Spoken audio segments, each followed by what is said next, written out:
I'm very happy to be here today in St Austell for our Gorseth Kerno Proclamation. As Grand Bard, I welcome to our proclamation the Mayor, Councillor Derek Collins, the first townsperson in St Austell, and all the other councillors and guests. We are very honoured to be here today, and thank you for allowing us to gather here in Cemetery Park. As the name suggests, this is the last resting place of many people from the town. Gorseth Kerno respects and recognises this sacred site and reverences those who lie here. The good part of Gorseth Kerno being located in a new place each year is that we get to know and work with new people in a different part of Cornwall. We have had many meetings with the people of St Austell, and you are working very hard to support our needs this year. Thank you very much for your hard work, your friendship and warm welcome.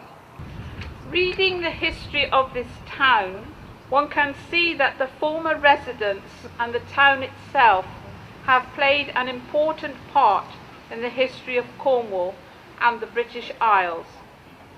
Important residents of this town included our Bard A.L. Rouse, who in 1968 took the bardic name Leifa Gerno, the voice of Cornwall, and an excellent name for this Cornishman and literary giant. He certainly put Cornwall on the map in academic circles and proclaimed its virtues. In the world of poetry, Jack Clemmer was barded in 1970 and took the name Prydith and Free, Poet of the Clay. His work was considered to be visionary and inspired by the rugged Cornish landscape. Another resident was Captain Percival Phillips, the famous Cornish aviator, who founded the Cornwall Aviation Company. And with a nod to the present day, John Nettles, the actor, who was in Midsummer Murders and also played Bergerac, and he was born in this town. Perhaps the most famous person was the founder himself, St Austell, a 6th century Breton missionary who gave his name to this place.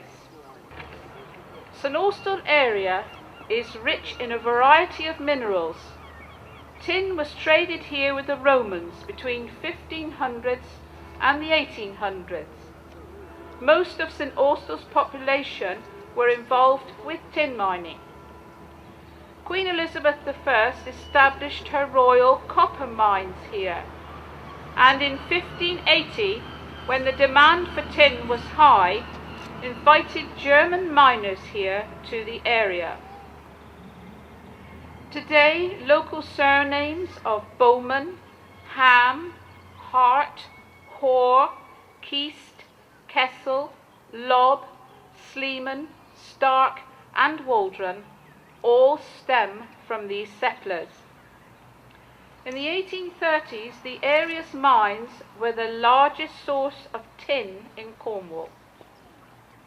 In 1742, William Cookworthy, a St Austell Quaker, apothecary and potter, discovered china clay to make porcelain, and in 1782 Josiah Wedgwood and John Carthew formed the Cornish China Clay Company.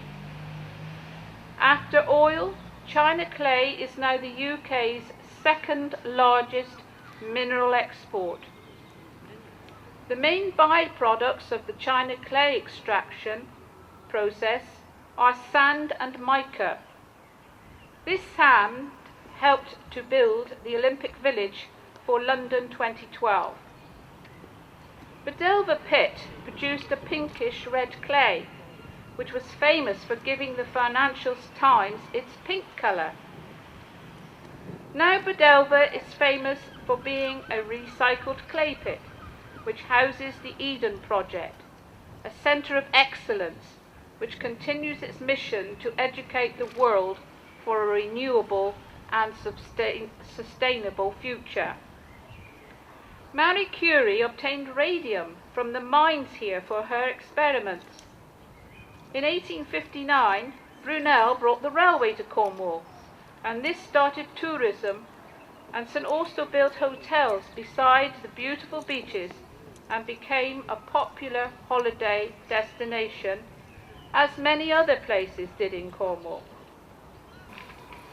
We can rightly say that St Austell was lucky to have such a variety of minerals in the ground surrounding it, the beautiful scenery at the coast and woodland inland, the luck to be on the main railway line, and a port to the sea to send what it produces worldwide, enabling it to capitalise on its assets. But no one can deny the amount of sheer hard work and ingenuity needed to discover the possibilities of capitalising on these God-given natural resources. Of course there were dark times when the tin industry waned, but through grit and determination they have survived in ingenious ways. And what is the future for St Austell? I note that plans have been approved for an eco-town as a way to recycle redundant clay pits. What is an eco-town? It is a town which has sustainable houses in it. It must demonstrate that it can access one job per house, that it is reached by walking, cycling or public transport, and that 50% of trips in and from eco-towns can be made without using a car. I'm not sure how this will be policed, but at least this is one job for somebody. I salute the people of St Austell down the years who have solved their problems with ingenuity and managed their resources well. Finally, in the Cornish world, we definitely need to use our ingenuity. Nearly a year ago, on the 24th of April, Cornwall gained recognition as a national minority, on a par with Scotland, Wales and Ireland. The Cornish rejoiced, both here and in the diaspora, where the descendants of the migration live. But although we believe it, it sometimes seems we are the only ones. I am constantly hearing on the television about the 4 nations of the United Kingdom. No, there are 5 nations now: Scotland, Wales, Ireland, Cornwall and England. And 3 weeks ago, the Treasury announced a new pound coin that is made of 2 different metals and looks like an old threepenny bit. With a great fanfare, it was announced that the design on the tail side of the coin would incorporate the symbols of the 4 nations.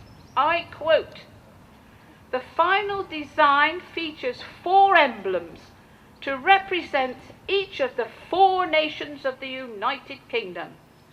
The English rose, the leek for Wales, the Scottish thistle, and the shamrock for Northern Ireland. The new coin will enter circulation during 2017. Beware, you've been warned." I don't think we should accept it. Now you might think this was designed before we were granted our national status.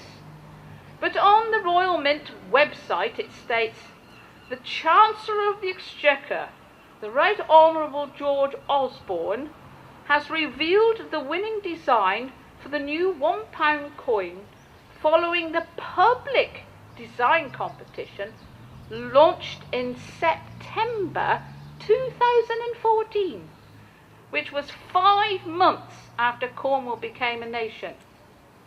So is being given the national minority status an empty gesture? After reading the history of St. Austell, I too will be resilient, continue to complain about these errors, and use my ingenuity to make sure our minority status is not an empty gesture. What is needed is education. We need to educate people that there are 5 nations in the United Kingdom. Cornwall is not England. We are Cornish, and our flag banner Piran should fly beside all the other national flags on the occasions when they are flown together. Cerno bis vicit.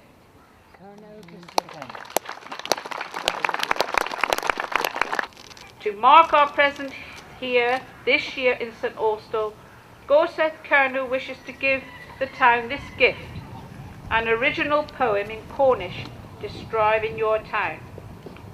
I hope you will display it for all to see and enjoy, and it will be a reminder to the townspeople of St. Austell that Gorseth Cerno came here this year.